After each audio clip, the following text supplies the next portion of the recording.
Un stade en ébullition, un entraîneur qui ordonne à ses joueurs de quitter le terrain, en pleine finale de la Coupe d'Afrique. Et à des centaines de kilomètres de là, des scènes de liesse populaire. Mais pas pour célébrer son propre pays, non. Pour célébrer la défaite. Bonjour à tous, écoutez bien. Ce soir, on décrypte comment un match de football, un seul match entre le Sénégal et le Maroc, a pu devenir le miroir des fractures la honte du Maghreb. C'est ça, une finale où chaque action, chaque décision arbitrale, chaque réaction a été vue à travers un prisme politique. Jusqu'à l'implosion, en fait. Restons sur le terrain, pour commencer, parce que cette image, elle est folle. Pape Thiaw, le sélectionneur sénégalais, et il est hors de lui. Il est persuadé que l'arbitre vient de voler son équipe. Et là, il fait ce geste impensable. Il dit à ses joueurs, rentrez au vestiaire. Respect, monsieur. La finale. Sportive pure et simple, non? C'est la première lecture, oui. Il a raison. La lecture évidente. Il a eu raison. Du règlement, de toute façon, c'est indéfendable. On est d'accord. Bien sûr. Mais si on regarde sur le plan corruption c'est dans le stade. Génie. Ce n'est pas juste un moment de colère, comme il le dira plus tard pour s'excuser. C'est un acte politique, presque théâtral. Bravo, monsieur. Et surtout, c'est un acte Bravo. calculé. Calculé. Vous voulez regardez dire Mandy, que dit merci. décidé de saboter une finale continentale? C'est une accusation qui est grave quand même. Je ne dis pas qu'il voulait la saboter. Je pense qu'il voulait en reprendre le contrôle. Tout à fait. Ce geste envoie un message qui dépasse le match. Il dit au monde entier, en substance, les règles du jeu que vous nous imposez sont faussées. Et puisqu'elles sont faussées, eh bien nous, on refuse de jouer. Il prend un risque. Bravo, monsieur. Immense, une sanction historique, une disqualification pour des années. Mais en faisant ça, il déplace complètement la pression. Ce n'est plus le Sénégal qui subit une injustice, c'est l'arbitre et les organisateurs. Et même nous, les Algériens, on a subi cette injustice. Le fameux plutôt tout faire sauter que de perdre injustement. Vous vous rappelez? C'est une forme de renier, de dissuasion, oui. Les sources qui étaient tous les supporters algériens qui ont sorti leurs billets. Après cet incident, vous vous rappelez? Avec le Sénégal, avec nos frères. Tétanisé, terrifié. C'est pas contre les joueurs, hein. Les joueurs, ils sont pour rien. Qui pourrait rallumer l'incendie. Les joueurs, ils ont morflé, les pauvres. Celle d'être la victime, Marocains. une force redoutable. Il a instillé la c'est peur. leur dirigeant. Dans un match de ce niveau, la peur, ça change absolument tout. Exactement. Il a cessé d'être un simple acteur du jeu pour devenir le metteur en scène du drame. Une manœuvre très risquée sur le terrain. Mais cette tension, ce drame, on l'a vu déborder bien au-delà de la pelouse. Je pense que ça s'est passé ensuite, dans un lieu qu'on imagine plus civilisé, la conférence de presse. Oui, le chaos a été contagieux. Ce qui se passe en salle de presse est peut-être encore plus révélateur de la nature profonde de cet événement. On voit des journalistes marocains, donc du pays organisateur, se lever et scander « Aral, Aral », ce qui veut dire « dégage, dégage ». Et le cri à l'encontre de l'entraîneur sénégalais, le vainqueur, l'invité est humilié publiquement par ses hôtes. C'est lunaire. Comment un pays qui se vante, la corruption, qui a investi des fortunes pour ça, d'avoir mis sur pied la meilleure organisation contre les dirigeants marocains, peut laisser une telle scène se produire? Parce que je crois que la défaite... Les footballeurs, c'est pas de leur faute. N'en voulez pas aux footballeurs. C'est des hommes qui jouent. C'est leurs dirigeants. Narcissique nationale. Quand les journalistes locaux qui sont censés être des observateurs se transforment en une foule... Les joueurs sont pour rien dans cette histoire a dépassé depuis de la le canne. cadre du football. Tous les joueurs. La validation d'une stratégie de puissance par le sport. C'est la direction qui prend les choses en main. Homer, 400 campings, 400 raisons de revenir. Ça. Et donc, l'échec sportif est vécu comme une faillite. Une faillite de l'image que le pays veut projeter de lui-même. Du coup, ce n'est plus un entraîneur qu'on cherche à chasser, c'est le reflet de son propre échec qu'on ne supporte plus de voir en face. Précisément.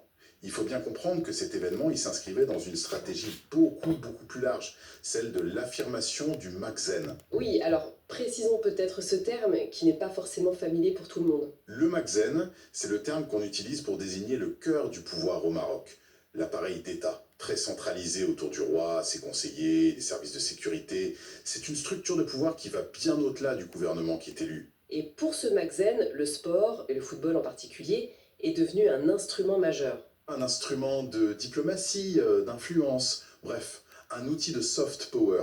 Cette compétition, elle devait être une vitrine. Une vitrine qui s'est brisée en direct. En 1000 morceaux. Le sélectionneur marocain lui-même aurait, d'après des témoins, qualifié la scène d'image honteuse pour l'Afrique. Oui. Cet incident, il révèle une fébrilité immense. Il montre que quand le narratif du succès qui a été patiemment construit à coups de milliards, s'effondre sur un C'est but, vraiment une honte. la réaction, ce n'est pas l'acceptation sportive.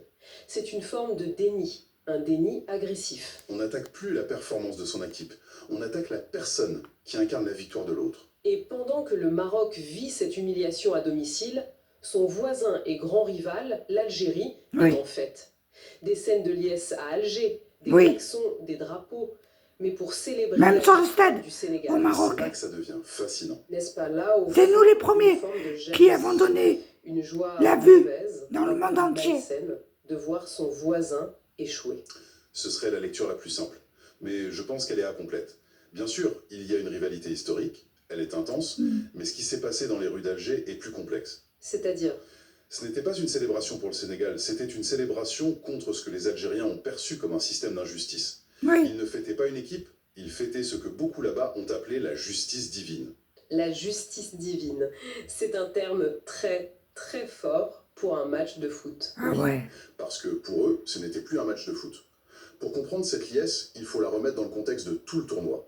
C'est l'aboutissement de semaines de frustration accumulée. Ah oui. Du point de vue algérien, il y a eu la perception d'un arbitrage systématiquement partiel. Les difficultés rapportées par leurs supporters pour avoir des billets, le traitement qu'ils ont jugé vexatoire de leurs journalistes sur place, chaque incident a nourri ce sentiment d'injustice. L'idée que le tournoi était, en quelque sorte, arrangé. Donc de leur point de vue, ce n'est pas le Sénégal qui gagne, c'est le système qui perd. Précisément, la victoire sénégalaise dans ce contexte est vue comme une vengeance symbolique. C'est un exutoire politique immense. La défaite du Maroc devient la preuve que l'influence et l'argent ne peuvent pas tout acheter, que le système n'est pas infaillible. Exactement. Des sources journalistiques algériennes décrivaient des cafés pleins, non pas pour voir jouer l'Algérie, mais pour voir le Maroc perdre.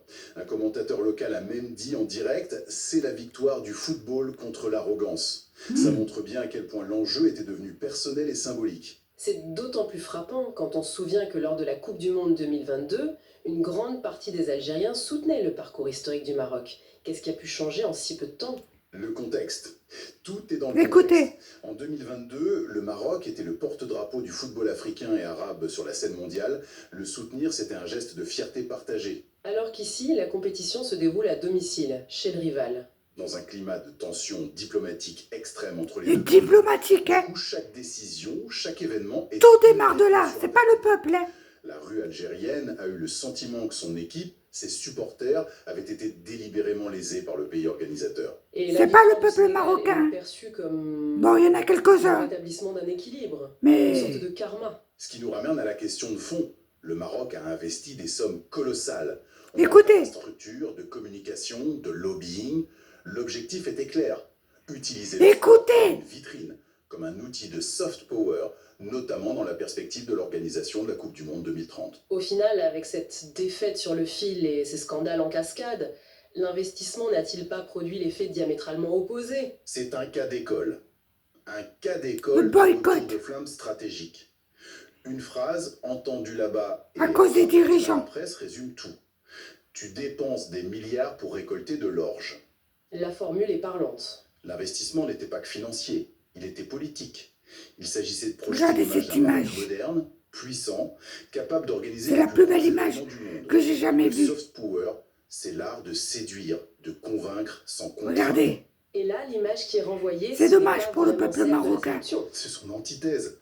C'est l'image d'un pays qui ne maîtrise pas ses nerfs, qui ne sait pas perdre, et où la presse locale... On n'achète rien dans la vie. Invités. Un geste de défi. Un jour ou l'autre, tout se lève. Et ça suffit à faire s'effondrer tout le narratif. L'argent n'achète pas la vérité. Du sport a fait voler en éclats des années de communication politique. On a donc vu la fragilité de cette stratégie. Exactement. L'épisode a exposé une vulnérabilité inattendue. Il a alors que le peuple marocain souffre à cause de leurs dirigeants. Le sport n'est jamais juste du sport. Jamais. Mais là, ils brassent des millions à donner, à soudoyer des arbitres et la VAR qui a été payée de rayonnement. Et il s'est retrouvé Démission. malgré lui, Dites démission. le narratif de son voisin Ou à l'italien. celui d'un pouvoir Dis consigne là. puni par le sort. Je ne sais plus comment il s'appelle. Power s'est brutalement Démission. son utilisateur. Il a été tutoyé, lui aussi. Perçu par son voisin, En sachant que ce qui s'est passé. Mais comme la faillite morale et stratégique de tout un système. Démission. Plus qu'un match À parfait, Wisconsin. c'est une bataille de récits qui a été perdue. Votez pour la démission Se livrent les puissances de la VAR, Ces batailles symboliques ont du responsable. plus de poids qu'un accord diplomatique. La question qui reste en suspens alors, c'est la suivante. Quand un simple match... Donnez le titre. Démission. Des fractures géopolitiques aussi profondes, peut-on encore sérieusement croire... Votons pour la démission de la VAR, Ou faut-il admettre des dirigeants de la VAR, qu'il est devenu et peut-être qui ont été corrompus la aussi. continuation de la politique par d'autres moyens.